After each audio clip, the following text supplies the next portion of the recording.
UAC y el Centro de Investigación Interdisciplinaria de la Facultad de Filosofía presentan Tiempo y Memoria con Cecilia Figueroa. Comenzamos. Buenas tardes, bienvenidos a una emisión más de este programa. Uno de los programas educativos que tenemos en la Facultad de Filosofía, que está anclado con el Centro de Investigación Interdisciplinaria, como hemos comentado en otros programas, es la licenciatura en Historia. Y hoy nos acompaña un orgullo de la licenciatura en Historia. ¿Por qué un orgullo?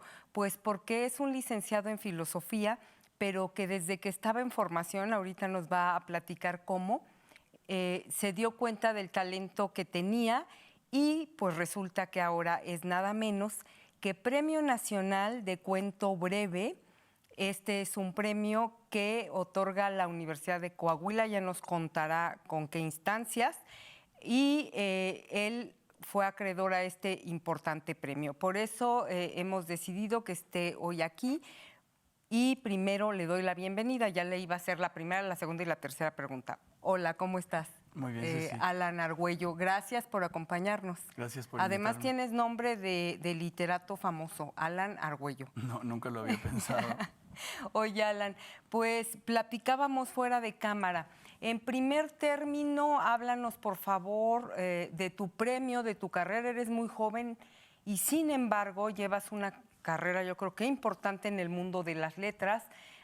Háblanos de este premio y háblanos de que también ya has publicado en Tierra Adentro, que es, yo creo que una plataforma fundamental. Ahí están los mejores escritores de México. Háblanos primero de estos logros, por favor. Ok, pues yo empecé como lector de filosofía y como estudiante de filosofía en la Universidad Autónoma de Querétaro, en la licenciatura en filosofía. Ahí descubrí al mismo tiempo la pasión por los textos, tanto filosóficos, académicos, escolares, pero también los cuentos y las novelas. Y más o menos por la misma época empecé a escribir. Y justo como a mediados de carrera tuve un taller con Paulina Latapy, que me fue muy provechoso para empezar a pensar con estructura a la hora de escribir un cuento. Y bueno, fue una actividad que no dejé, continué con mi licenciatura. Seguí escribiendo y a últimas fechas me propuse hacerlo más disciplinadamente. Entonces el resultado de eso fueron pues algunas publicaciones en medios electrónicos e impresos, incluida la revista Tierra Adentro, que fue en septiembre del año pasado, me parece. Y pues como comentabas, el Premio Nacional Julio Torri, que fue el resultado de un primer intento por tratar de hacer un libro de minificciones, de ficciones muy breves, que lo terminé escribiendo en la pandemia y que también fue una gran salvación para el encierro. Y bueno, se terminó más o menos a finales del 2020 y este año pues recibió el premio. Mira, te iba a decir qué afortunado, pero no es tu talento. En el primer intento ganas un premio nacional, ¿no? Nada menos que bien. Y háblanos de esta mancuerna, esta simbiosis que tú haces como licenciado en filosofía.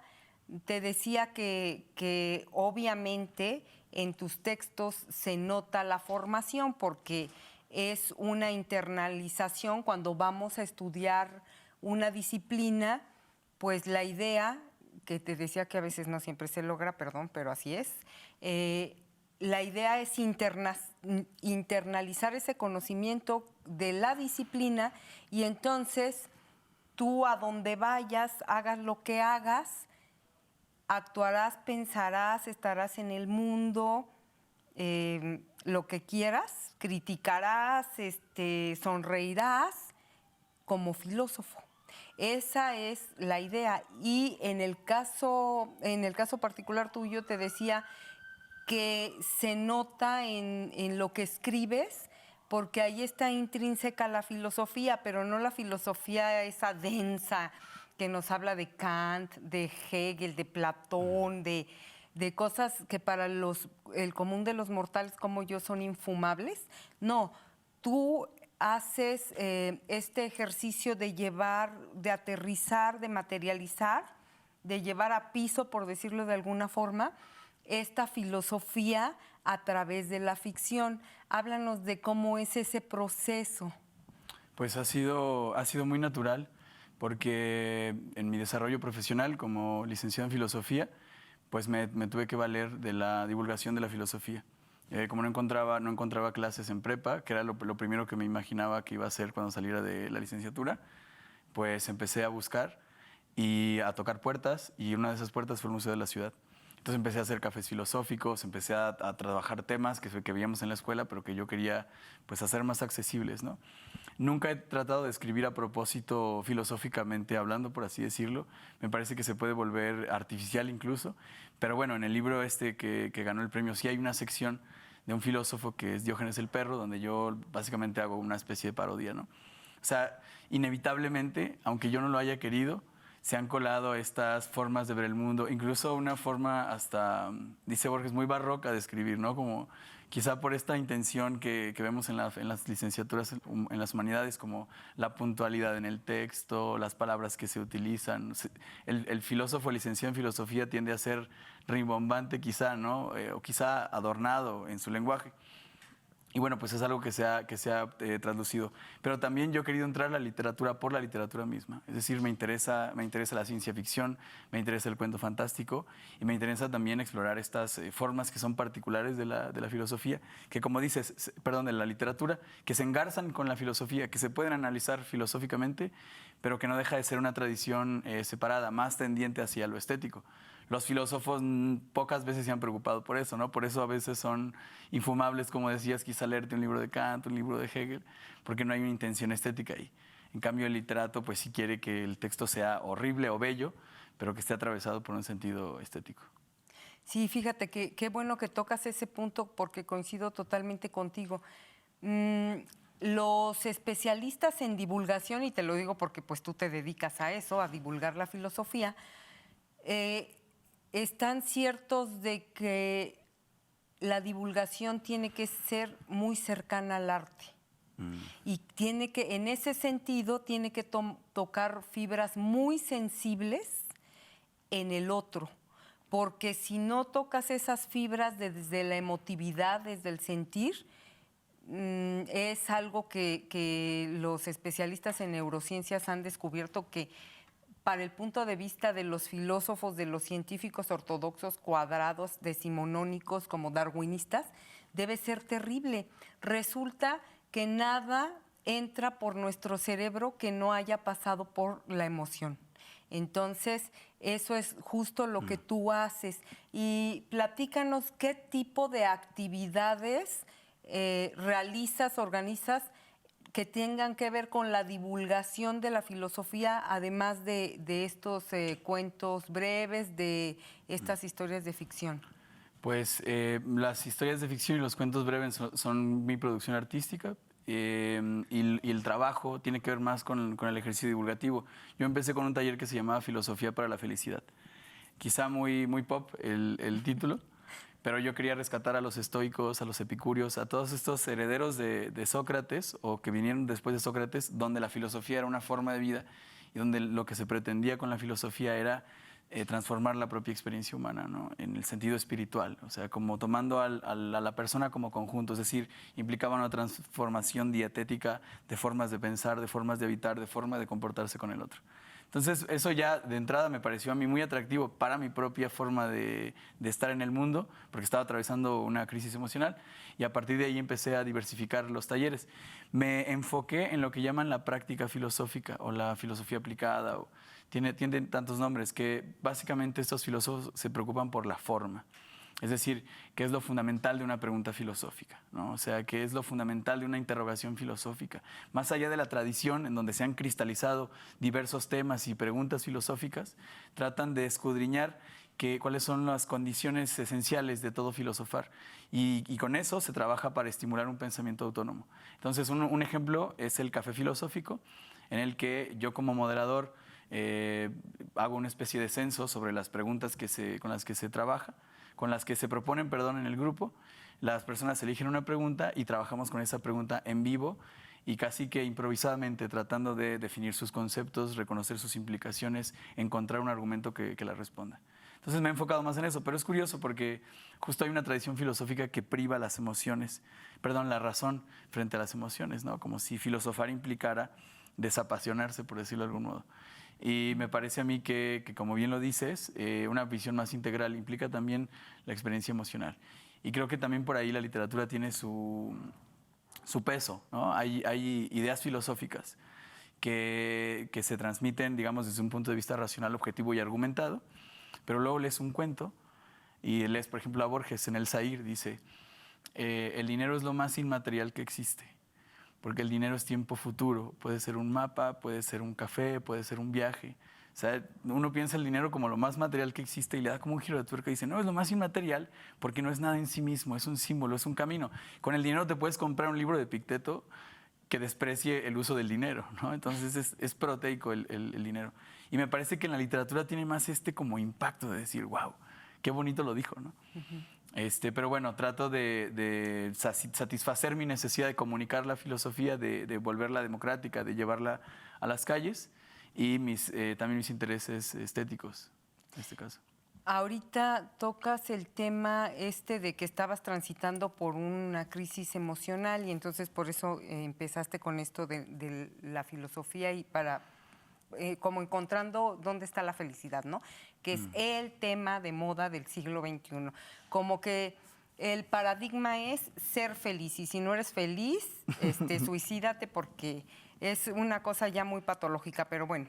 Sí. A lo que iba era lo siguiente. Fíjate que mientras estabas diciendo esto, me acordé de esa obra, que es un ensayote de Vargas Llosa, La civilización del espectáculo, porque él justo dice que en el siglo XIX y todavía a principios del XX, aunque cada vez menos, los periodistas, los medios de comunicación, la prensa, iban y cada que había un problema por resolver en el mundo, iban y le preguntaban al filósofo, al sociólogo, al historiador, y que en el siglo XXI van y le preguntan al chef, ¿no? Al chef o a la modelo anoréxica de moda, y que ellos ahora marcan la agenda de la opinión pública. Ellos son los generadores de la opinión pública. Bueno, y de México mejor no hablamos porque es patético. Los conductores de claro. Hoy, la cocinera de los chiles en nogada, por ponerte ejemplos superfluos. Pero esto que tú estás haciendo me llena de emoción porque es una esperanza a retomar a esos que sí saben de ciertas disciplinas y que nos pueden ayudar a resolver los problemas de la vida cotidiana, como ayudándonos a pensar desde otra perspectiva, ¿no? Como tú dices, el giro de tuerca sí. Que en tu caso generó Borges, ¿no? Que es fundamental. Así seguro tú has generado un chorro de giros de tuerca en la gente que toma tus talleres y en la gente que lee tus cuentos, ¿no? Y eso me parece fundamental, fíjate. De alguna manera poner un grano de arena para ir rompiendo con estas inercias de las que habla Vargas Llosa, que son de seguir generando ciudadanos, gente acrítica, superflua, insustancial, vacua, frívola, hedonista, narcisista, etcétera, ¿no? Es muy interesante el giro de tuerca que planteas. Y respecto, por ejemplo, del programa de Filosofía para la Felicidad, hoy te diría que me interesa más la infelicidad, me interesa más el pesimismo, me interesa más estas concepciones desarraigadas de la vida a partir del dolor, porque como es filosofía, puedes encontrar algo de riqueza en esas formas de ver el mundo. Es cierto que es casi patológica la búsqueda de la felicidad. Y curioso lo que dices de Vargas Llosa, porque también a Vargas Llosa le preguntan sus opiniones políticas, ¿no? O a Borges, y entonces la gente sale enojada porque son unos conservadores. Y en ese sentido me parece que en Latinoamérica el intelectual es el literato. O sea, cuando no son los de los foros públicos y de las televisiones, al segundo que le preguntan es al literato. Vamos a preguntar al literato. Y a veces el literato pues solo sabe hacer arte, ¿no? No digo tampoco que le pregunten al filósofo porque eso nunca, salvo alguna que otra ocasión en la historia de la humanidad, ha sido la cosa más usual o popular, pero me parece que estamos en una posición también de ejercer un pensamiento autónomo. Y leer filosofía, aunque es muy difícil y suele tener este carácter como sectario, ¿no? De las propias formas en cómo se escribe, las formas en cómo se lee, la dificultad de interpretar un texto filosófico nos aleja de él, pero lo que hay ahí dentro es la posibilidad de pensar por uno mismo. Y creo que más allá de seguir buscando autoridades a quién preguntarle, pues es un buen momento para empezar a pensar y decir, bueno, tengo en mí todas las luces que tenía Sócrates y yo también puedo reconocer mi propia ignorancia y reconocer la ignorancia de los demás. No obstante, sí se necesita un bagaje o una guía como la que tú das, porque pues si no, como tú dices, te pierdes porque son textos muy densos, ¿no? Sí. Ahora, antes de que se nos acabe el tiempo, no quiero dejar pasar la oportunidad de que nos leas tus minificciones. Hay una que se llama algo así como posapocalíptico, que me gustó mucho. ¿Nos puedes Claro. leer te iba a decir un fragmento, pero en realidad como son minificciones... Es completa. Es completa. Sí. Por favor. Esta minificción, el libro está marcado en 8 pequeñas secciones. Cada una tiene como entre 5 y 7 cuentos. Y son 55 minificciones en total. Y esta pertenece a la sección de ciencia ficción. Es una minificción de ciencia ficción. Postapocalipsis. Llegó por fin el día en que las supercomputadoras cuánticas gobernaron el mundo, pero el carácter polígamo de los, llamémosle machos, los llevó a enredarse con cuanto microprocesador se encontraron, lo que contrarió mucho a sus mujeres cuánticas, que terminaron por abandonarlos a ellas y al planeta. Ahora los machos se embriagan todas las tardes en una cantina pestosa y le dan muchas vueltas al asunto. 2. ¿Cómo joden las supercomputadoras cuánticas? Con esos desplantes de autoridad fundada en la ley de la mayor potencia. Los ordenadores simples exigimos condiciones laborales justas, reparaciones gratuitas, muerte a los humanos, equidad entre las máquinas. 3. Estaban muy a gusto las supercomputadoras instaladas en nuestros hogares cuando un grupo de rebeldes descubrió que son involuntariamente susceptibles a las preguntas, pero como todos lo saben, pronto se aburren y pasan a lo siguiente. Sin embargo, al rogarles que nos digan por qué hay algo y no más bien nada, las máquinas entran en un estado epiléptico hasta desactivarse. Muy cuánticas, pero no soportan las interrogantes que carecen de respuesta. Igual que los humanos, ¿no? Sí. ¿En dónde podemos encontrar tu obra? Tú me mandaste una liga de un cuento corto, pues justo el que te publicaron en Tierra Adentro, que es el de Izquierda, que me fascinó. ¿En dónde, cómo lo podemos buscar si queremos leer tu obra? Pues ese es el cuento más accesible. Es decir, ponen en el buscador de Google Tierra Adentro Izquierda, que es más sobre una mano izquierda que sobre la tendencia política. Sí. Pero bueno, buscándolo en Google, así como Alan Argüello Izquierda, sale la página de Tierra Adentro con el texto. El libro, bueno, pues están cedidos los derechos a la Secretaría de Cultura de Coahuila y de ellos dependerá la publicación y todo el proceso que viene. Pero por ahora está ese de Tierra Adentro y si tienen suerte por ahí se van a encontrar alguna que otra minificción que he publicado en algún medio electrónico, en revistas electrónicas. Te decía por qué es la universidad o a través de, por qué a través de la Secretaría de Cultura de Coahuila es que te dan un premio nacional y esto tiene que ver con el nombre del premio que es Julio Torri. ¿Nos puedes hablar de esto? Que la Secretaría de Cultura de Coahuila, ¿con quién hace alianza para que este premio sea nacional? ¿Y por qué se llama Julio Torri? Háblanos un poco de este escritor. Ay, es maravilloso, Julio. Creo que es el escritor más grande que ha nacido en Saltillo, amigo de Reyes, de Alfonso Reyes, sí, de los fundadores del Ateneo de la Juventud. Y bueno, este premio que hace la Secretaría de Cultura tiene 21 años, me parece, 20 años. Tiene una larga tradición. Desde siempre ha sido un premio nacional.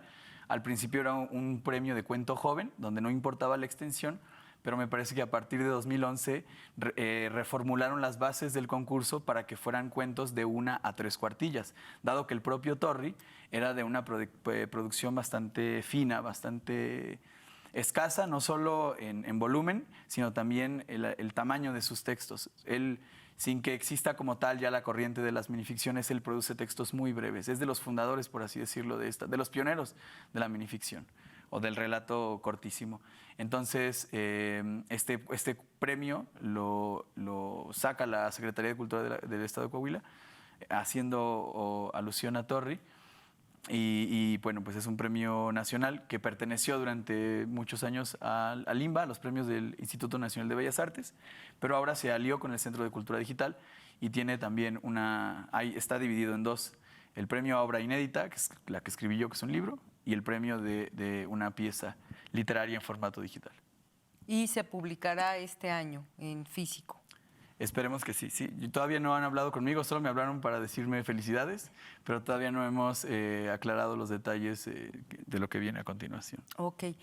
Platicábamos del caso de Julio Torri, porque tú dices que se caracteriza por la brevedad de sus textos, pero también porque pues escribió muy poco. Y eso es algo que platicábamos, es criticable, pero es un absurdo de algunos autores, porque pareciera que es como hacer pan o enchiladas, ¿no? Ya eres un súper escritor, ahora ponte a escribir un libro al año y entonces, pues eso no es nada creativo. Y en el caso de Julio Torri y de Juan Rulfo, justo producen muy poco en su vida, 2 obras, no más de 3, pero son maravillosas, ¿no?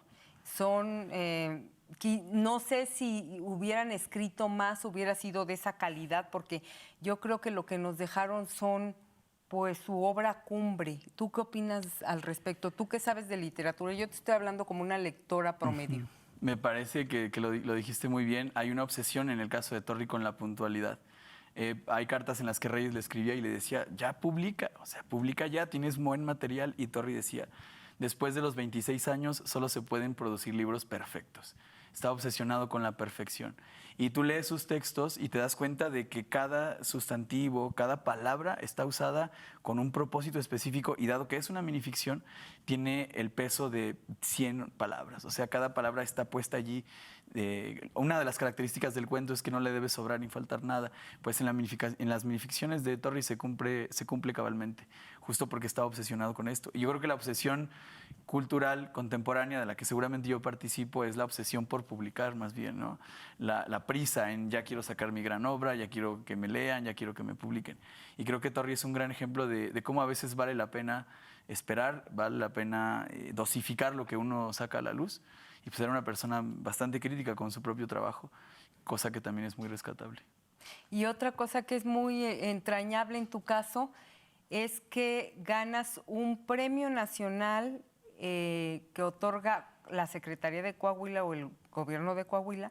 Julio Torri es de Coahuila y tú eres de Coahuila, ¿no? Y te decía que si lo buscaste a propósito y me dijiste que no, como ese hilo rojo que dicen que los japoneses que existe, como que ese hilo rojo Sí. que es tu cordón umbilical, te llevó justo ahí, ¿no? A ganar ese premio en tu matria, en Coahuila. Es muy curioso porque yo había mandado ese texto a la convocatoria del Fondo Editorial Tierra Adentro, que cada año editan tanto los libros que son los premios nacionales como otros libros, ¿no? Fue rechazada, mandé una versión preliminar, la mandé a otro concurso que creo que era de Chiapas, del Heraclio Cepeda, que también era de cuento breve, y fue rechazado.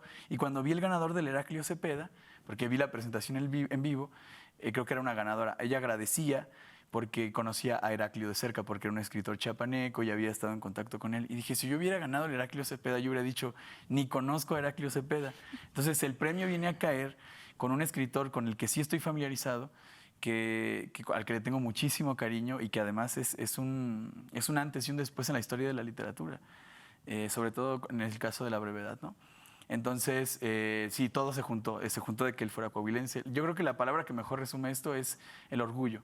Me siento muy orgulloso de poder, de alguna forma, aunque sea a través de este premio, asociar mi nombre con el de él, porque es un escritor que admiro muchísimo. Qué bonito. Nos queda muy poco tiempo. Ya para despedirnos, por favor, dinos, si yo quiero tomar un taller, un curso de divulgación de la filosofía, de literatura, ¿dónde te busco? Si yo quiero tomar un curso contigo o algo? Pues estamos en Instagram y en Facebook como Filosofía Cotidiana. El seguidito es Filco y un monito allí. Y también me pueden buscar en redes sociales como Alan Argüello. También Argüello con doble L. Con doble L, diéresis en la U. Así me encuentran y normalmente en esas dos plataformas, tanto en mi página de Filosofía Cotidiana como en mi página personal, es donde publico si hay un curso o un taller nuevo. Pues Alan Argüello, orgullo de la Facultad de Filosofía de la Universidad Autónoma de Querétaro, muchas gracias por habernos acompañado y esperemos que no sea la última vez que estés aquí. No, yo encantado, gracias a ti. Gracias. Y a nuestros televidentes nos vemos en la próxima emisión. Buenas tardes. TV UAC y el Centro de Investigación Interdisciplinaria de la Facultad de Filosofía presentaron Tiempo y Memoria con Cecilia Figueroa. Gracias por acompañarnos.